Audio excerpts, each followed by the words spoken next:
Welcome back to the Audie Murphy American Cotton Museum, and today I'm going to show you our main street.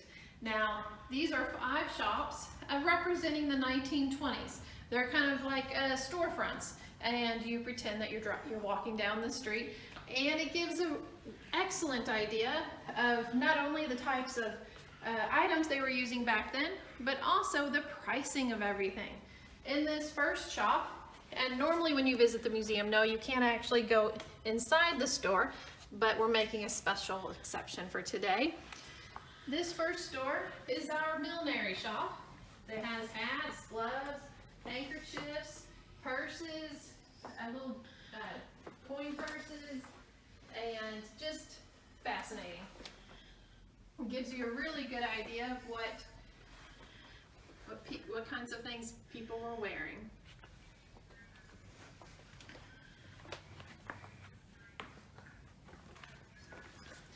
This next store here is our clothing store, and yes, it was the time of the flapper, so some of the dresses are flapper style. We also have lingerie, and that green dress there is a wedding dress from the 1920s that was actually used.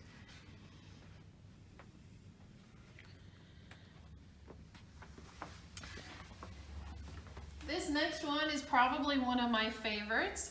This is our beauty salon, and this piece right here is a permanent wave machine. This is how all of the ladies back then got their hair permed. Looks kind of scary, doesn't it?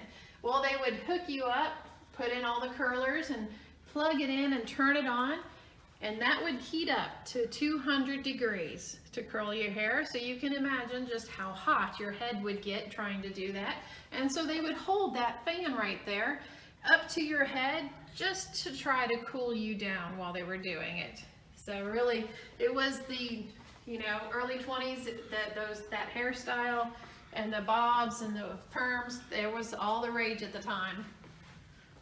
And this next one is our hardware store, and this has a little bit of everything. Some of you might recognize a few of the things here. One of my favorites is this little red box there, which is actually a camera. Many of you may not have seen something like that before. Then of course the early style typewriters that kids may not know as much about today.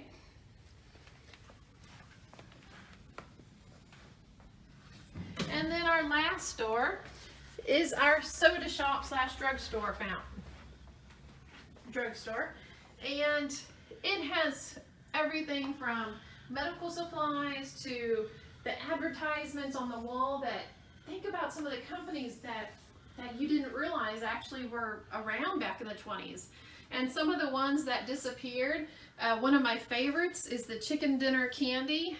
That sounds a little weird to me, but apparently it was very popular for a short time period. But like Coca-Cola was around, Wrigley's gum was around. So the double bubble gum that's still around today, Hershey's chocolate. So a lot of different things like that we still use were already around. And the medicine, remember how we said this covers the 1920s? Well, medicine became the only legal way during Prohibition that you could get alcohol, because almost pretty much all of the medicines at the time, they were made with alcohol as part of one of the ingredients. So they made sure to mention that in their advertising, and became really popular. Well, so that is our 1920s Main Street. Make sure you come out when we're back open to visit and get a closer look. Thanks, and we'll see you next time.